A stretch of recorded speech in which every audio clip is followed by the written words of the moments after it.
Hi, my name is Misha, and I just finished the first draft of my sapphic psychological thriller, and I'm really excited to sit down here today with you all and work through some revision prep. I'm taking about a 1-month break in between my first draft and then going in to do a full read through before I start on my second draft. And I do go through a pretty hefty process in terms of revisions, especially for the second draft of books. I've written a couple of other manuscripts that I've edited quite thoroughly in the past. So I did want to go into this one a little bit differently and maybe even do a deep dive into some YouTube videos and some other content that other people have made and see if there's anything new I can maybe add into my process and come back and share it with you all here. Before I do that, something very exciting came in the mail the other day. I already opened it, but I'm going to show you all. It has the name of my book, so I'm actually going to kind of hide that. But look, I don't know if you can see that. This is not like, I used Canva and I printed it off using Lulu Press. I believe it's called Lulu Press. Actually, a lot cheaper to print it out of there than it is to go through Staples. Other times that I've written a first draft, I've always done it by hand. However, this one just sort of flowed better while I was typing it up. And so it was a lot of screen time. I work remotely, so I am on my laptop from like 9 to 5. And then after that, I had some pretty big writing sessions and editing YouTube videos. And so it was a lot of screen time. I usually don't print out a first draft, but because I'm going to do a full read through of it, I thought it would be really fun. And I thought it would be a lot better for me to be able to actually do that with a physical copy of my draft, because then I can make actual notes. And I don't know if you can see, I've also formatted it. I use Scrivener. I don't know how clear that is, but I use Scrivener. And so there is a lot of formatting work that I did. I've spaced it out quite a bit just because I want to be able to write in quite a few notes throughout the process as well.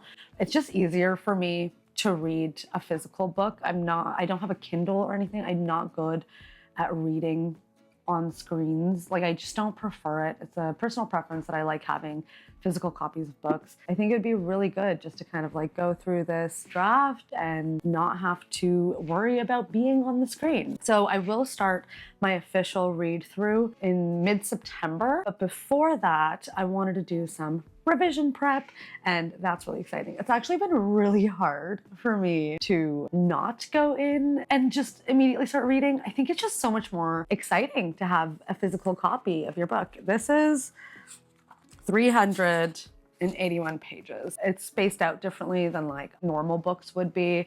So it is a little bit different in that sense. Anyways, so let's get into some revision prep.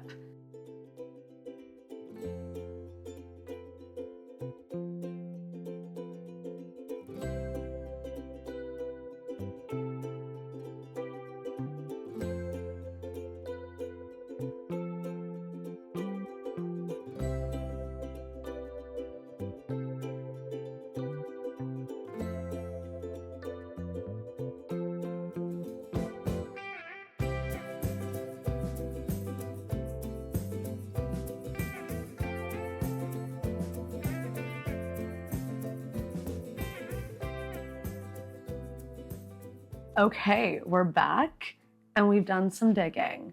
So I typically split things off into about 6 different sections. So I wrote them all in my notebook. I'll note down below some of the videos and blogs that also helped tailor some of these questions that I have kind of put in here for context in terms of revisions. After my first draft ended, I am taking a 1-month break, as I had mentioned. That 1-month break is going to help me in terms of not being so close to the story. I want to forget it so that I can step back in and see it with a more objective perspective and an editing brain instead of a writing brain, which is a little bit different. I want to see it from a reader's perspective. And for that to happen, I do need a bit of a break from it, which has been a bit of a struggle. It's going to be nicer when I'm traveling, which if you're watching this video right now, I'm currently traveling. So I think that does make it a little bit easy because I'm visiting my sister. I'm getting to be with all of my nephews who are, one is a couple of months old, one is 2, and one is 4. So our hands will be full. After I take a break, I am going to go into just some of these questions that I wrote down that I will go through with you guys. They're basically going to help me as I do a full read through of my draft for the first time. So another reason why I think it's super helpful to print out my first draft is not being able to fully edit. Like if I'm reading it through like on a screen, I'm gonna be so tempted to just edit as I go. And we can't be doing that right now. We need to see big structural changes that need to happen. I will likely go into this next draft doing a full rewrite, which I'm fully prepared to do. And I want to be pretty clear on what is wrong with the story in terms of plot holes, structures, characters, all of those things. I want to be really crystal clear about that as much as I can before I go into the second draft. Of course, there are going to be many drafts to come. So we're not able to do everything this draft, but doing the full read through is really going to help me pinpoint where I need to put the most amount of focus and energy into when it comes to structure. So I don't actually know right now where that's going to be until I do a full read through, and then we'll know more. In terms of the questions themselves, I write these down mostly to help myself have these in the back of my head as I'm reading it through. And then I'll write down really extensive notes answering these questions as I'm moving through the story. There's a lot of questions that I have written down, and not all of them are going to make sense to answer for every part of the story, but I think it's just helpful for me to keep it in mind. And that's why I've broken them down into about 5 different sections. I wrote them all down. So if I'm looking at my notebook, that's why. So the first is plot and structure.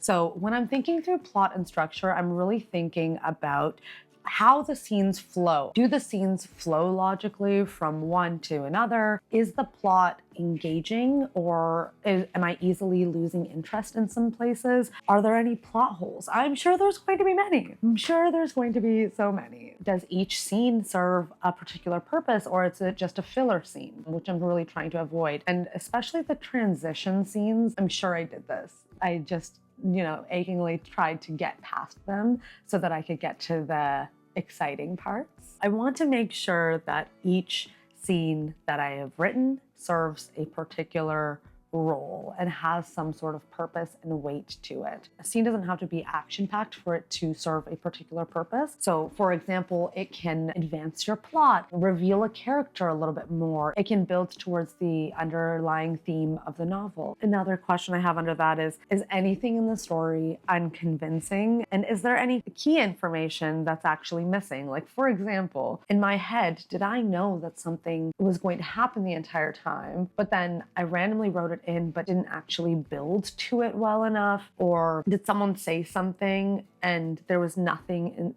that had indicated that they had revealed that in the past, even though in my brain they had revealed that already, but I didn't maybe write it down? Like, is there anything that's missing here? So the second section that I have is all about characters. Characters are something that I put a lot of focus on. Prior to drafting, I do a lot of character prep. I don't outline the story, and I don't typically know the story as well, but I do know enough about my characters to be able to start drafting. So some of the questions that I have around characters, especially going into this second draft developmental edit, are: do the main characters have clear motivations, goals, desires, fears, internal and external conflict? Like, is all of that clear within the story, or is that told rather than shown? I also look into side characters quite a bit, and there's one in particular that I have top of mind of like, is this character necessary? I don't know.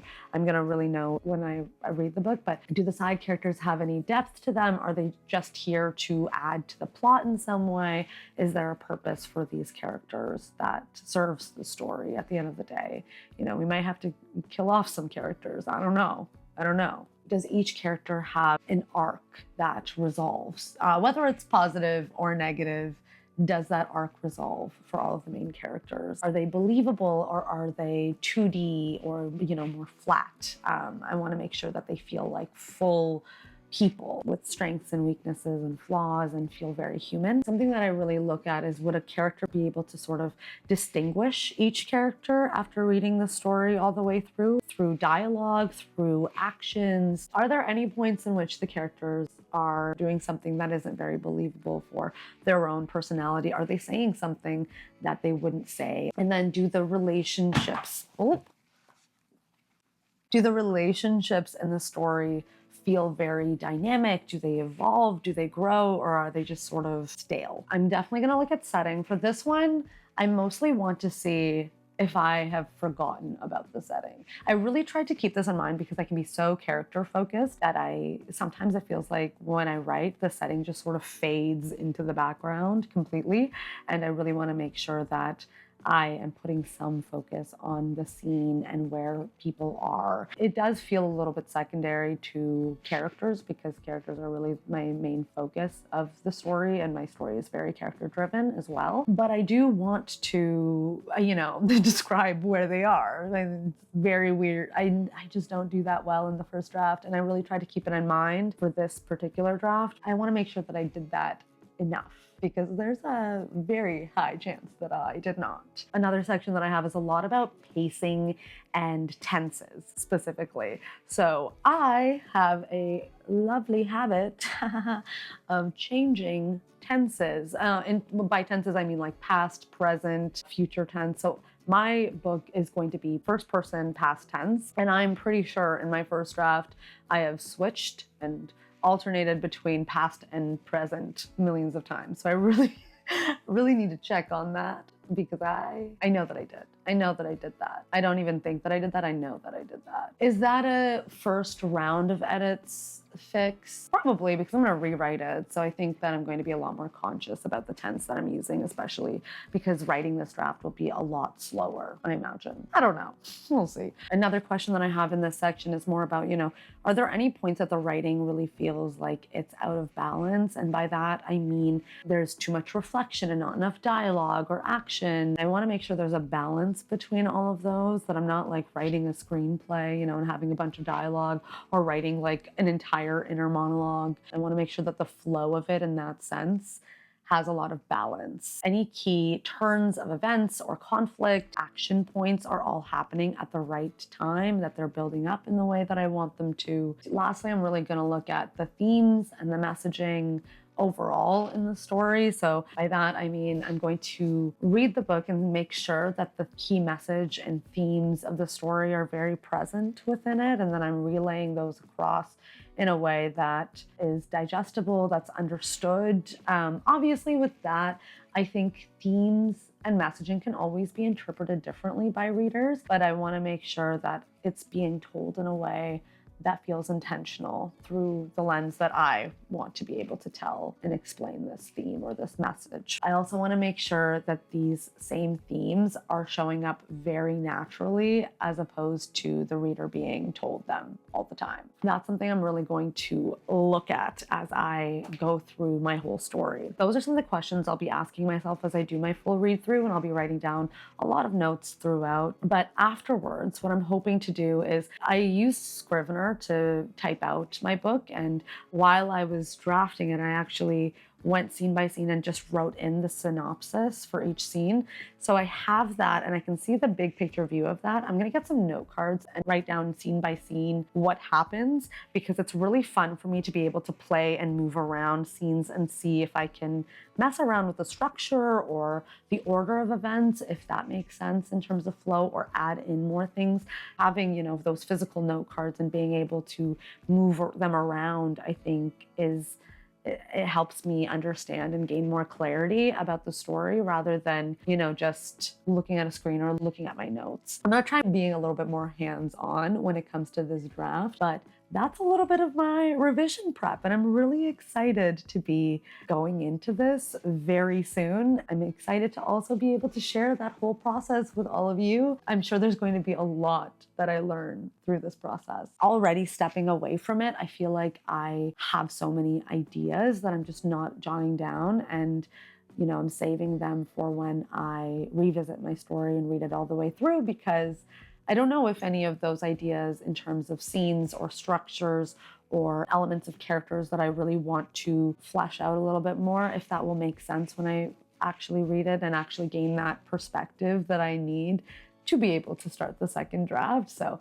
we shall see. I would love to learn more tips and tricks from all of you about the revisions process, especially when it comes to developmental editing. So if you have any questions that you asked yourself, tips or tricks that you do, or more about your process, especially when it comes to developmental editing, I would love to hear it personally, because I'm always looking to improve that process. I've also linked below all of the videos that have helped me in some of my research in coming up with these questions and understanding, how to categorize different parts of developmental editing as well and what I should be looking for. So that's been really helpful, and I've linked those all below so that you can also check them out. And I will talk to you all very soon.